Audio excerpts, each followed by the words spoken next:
phasic muscles versus the hypertonic, right? If we go joint by joint approach, again, this is general, okay? Everybody's different, but this is what I found in my practice to really unlock the body. I've seen tremendous outcomes, like crazy outcomes. I've seen people that can't even get out of their car, like win their golf league after a few months of working with me and applying these principles at home. So let's talk about that. Generally speaking, again, for this purpose of this video, give you some insight there.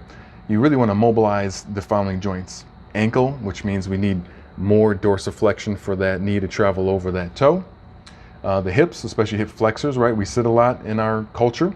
So our hips, are always at 90 degrees, right? Here's our back and here's our femur bone there. If we're always at 90, we go to stand up, they want to stay stuck. Our brain thinks our hip flexors are still in a seated position. Okay, let's mobilize those. The T-spine, which is going to be, you have your neck here, of course. T-spine is the next 12 vertebrae. Then we have the lumbar spine below that. So that middle back there, often we're hunched over, a device, a computer, or eating, whatever. We're kind of hunched forward a lot in our culture. Again, we've got to get that T-spine unlocked. And that stiffness means we're going to then get rid of that stiffness. That means that we're going to get mobility to the cervical and lumbar spine. It's going to really help us a lot with chronic pain of the spine especially. So again, mobilizing those stiff items I find more often than not in my practice really unlocks so much of the body. You'd be amazed. So mobilizing ankles, hips, T-spine, and then another big one, anterior shoulder. This part of our shoulder called anterior shoulder, the front of the shoulder, has a sandwich of the pec muscle, the deltoid, and the biceps. They all are sandwiched together and they get beat up and they get short and tight. Let's mobilize that. Let's open that up, okay? And then those areas can really lead to what's called almost like giving slack to other areas, okay? So don't be surprised if you have pain in like the knee and you start mobilizing ankles and hips, even though you may not have ankle and hip pain.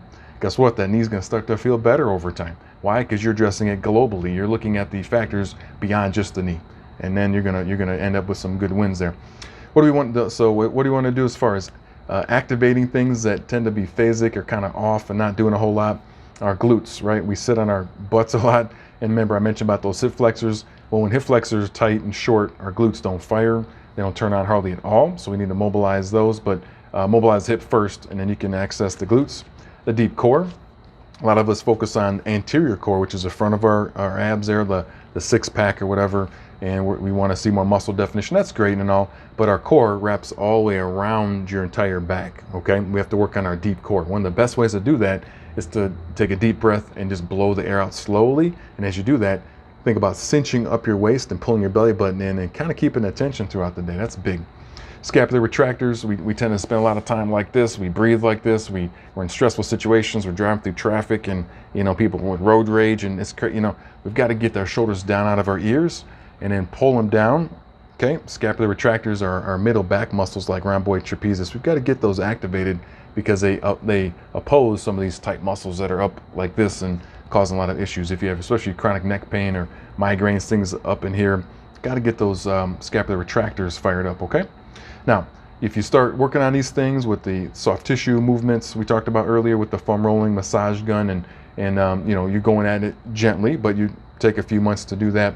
If you're really not seeing a lot happen and your body improve, definitely seek out professional advice. You gotta be really careful with chronic pain. I definitely don't want you to make it any worse, but I'd like you to try some of these tools and see if you can make a little headway, okay? Try some gentle stretching. I'd be careful about things like yoga. It sounds like, oh man, let me get into some yoga. That looks amazing and very relaxing.